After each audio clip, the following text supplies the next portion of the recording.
What's up, everybody? David Fierstein, Powercall Sirens, the Fierstein brand.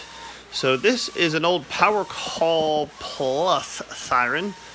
Some of you also know it from back in the day as a Show Me 30-2220, I believe it was. It has been refurbished and rebuilt on the inside. It is for sale on Powercall Sirens on our used and refurbished page. It is a $75 unit. It comes as is because it is very old, but it has been rebuilt on the inside. You will need to provide your own wiring and your own switching with this. This sale comes specifically with this unit and this unit only. What you've got to do is you've got to hook a speaker to it, which is not included, which is those two wires. You have your ground wire right there. And what happens is if you put power to the warble tone, you get this.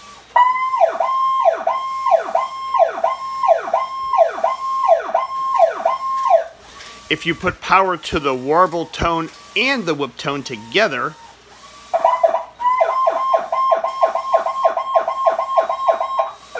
you get the second tone. Again, this unit comes as is. It is available for 75 bucks.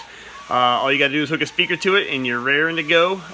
Get your own switch. Just remember the wiring that I explained to you. We'll put a little piece of paper in the box to remind you how to hook it up when you get it. You can click on the link below in the description of this video, or you can go to our website under the refurb page. There is only one. Have a great day. Be safe.